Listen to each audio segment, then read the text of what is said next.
page. Jace?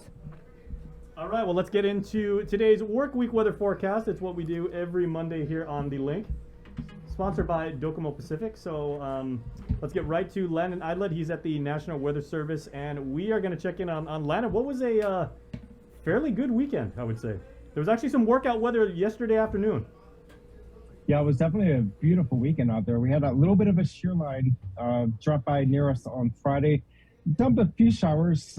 We had a wetting rain here at the airport. That's 0.20 inches or more. We had about 0.3 inches here yesterday at the airport. But otherwise, not a bad weekend compared to the last several that we've had. Those pesky shear lines, man. These shear lines. And we're not over with that action yet. We still have one that's trying to leave our area right now. And I'll turn the camera around and show you that shortly. But we have another one coming by the end of the week. So it's going to be a great start to the week. But the last half of the week will be a little bit windier, rainier with the shear line. And then the following weekend, looks like it may be improving by the weekend time. So let me turn the camera around. And this is what we're looking at across the region. So where's Guam? Guam is right there. This is the CNMI. Let me turn this around.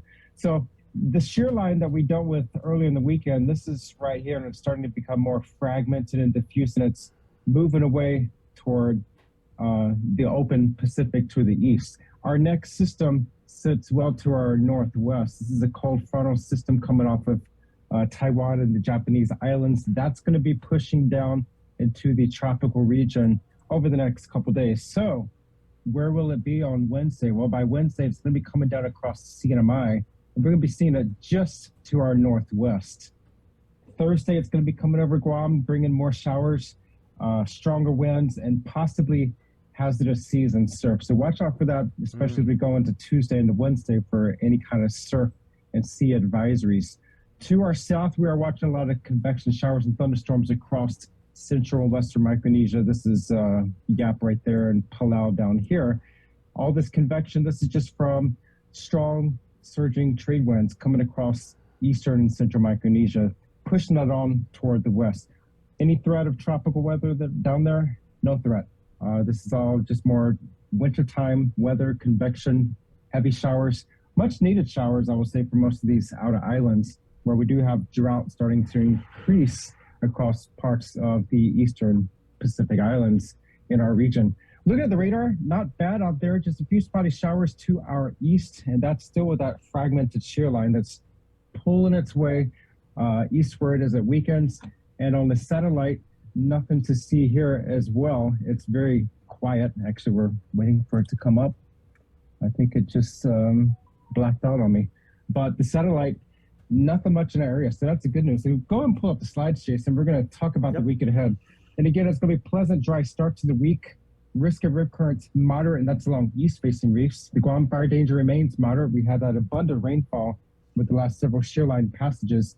That will start creeping up as we go into the next several days, but the next shear line will bring us another chance for showers later this week. And again, advisories are possible. For Micronesia, high surf advisory is in effect for some of the shores of Koh Shrai, as well as small craft advisories in effect for Koh Shrai, Pohnpei, and Chuuk, where they're having that heavier weather and the stronger winds down there to our south. The drought information statement continues to be issued for Wiltje and the Marshall Islands, where their drought condition was worsened. They're now at D3 extreme drought. That's the fourth level of a 5-tier system. So what are we looking at the airport right now? 77 degrees and climbing. The winds are light, northeast at 8 miles per hour, dew point 74, humidity 90%, heat index 78, and climbing as we go through the day. Again, yesterday we had 0.3 of an inch of rain, and that keeps us just above normal for the month and for the year so far. And that's going to be likely indicative of the next couple of months as we remain in this weak La Nina pattern, keeping our dry season a little bit wetter than normal. So the current drought situation, again, we have that drought condition starting to creep in across many islands, especially central Micronesia, eastern Micronesia, the Marshall Islands, and the northernmost islands of Saipan and the CNMI. That's going to be continuing in the days, weeks, and months ahead as we proceed into dry season. Our Guam fire danger remains at moderate. Look at the next page showing those winds of the open waters. Nothing much to speak of, no circulations, but we do have that departing shear line to our east, sitting just south of Wake Island.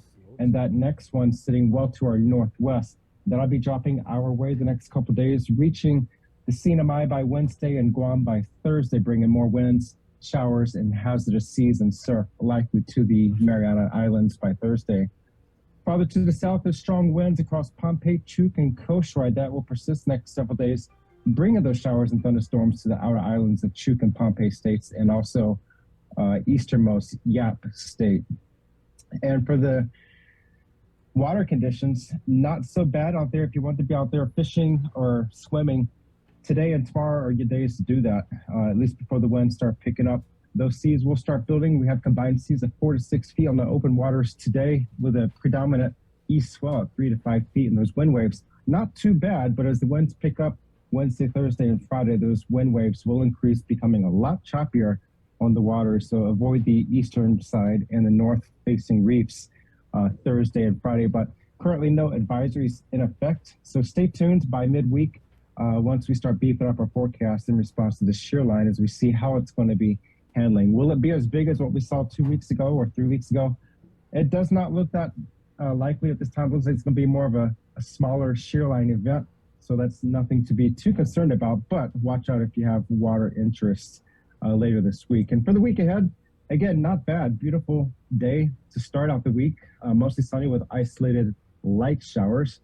Fairly dry Monday, Tuesday, Wednesday, and then the showers start creeping in on Wednesday night, Thursday, and Friday, becoming breezy. So watch out again Thursday, Friday with that shear line.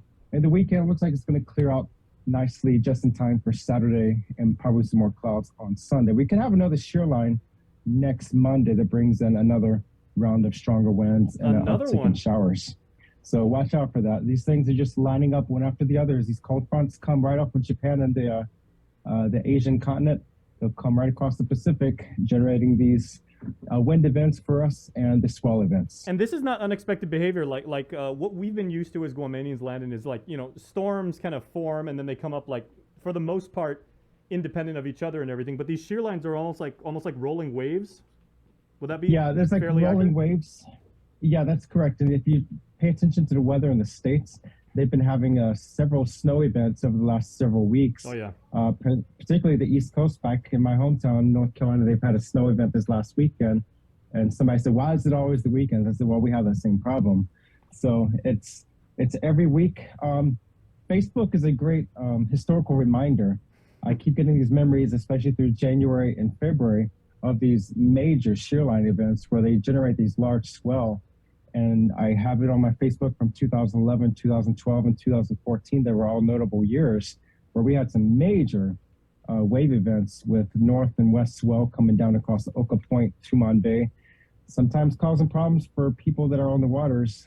That's what we always want to make sure people are aware of for all these hazards. But I would say historically, compared to other years that I've been out here the last 11 years, these have been fairly mild as far as the wave potential and the seas and surf hazards. So it's sloppy, but it could be a lot worse. Yeah, well, one buddy of mine, just to give it some context, a buddy of mine actually moved down from Detroit because she wanted to actually get away from like the brutal winters, and she went down to Florida, and Florida's been like in the low 40s the past few days, and she's like, what did I even do? She brought it down with her. Yeah. And actually, if you're following the weather out of Florida, there have been several graphics of falling iguanas. And so they issued these communications anytime it gets below a certain temperature, because the iguanas, the heart rate, the blood flow decreases and they fall out of trees. Bree, so did you hear luckily about that? do not have that problem. Iguanas in Florida are falling dead from trees, just falling on the ground because it's so cold there.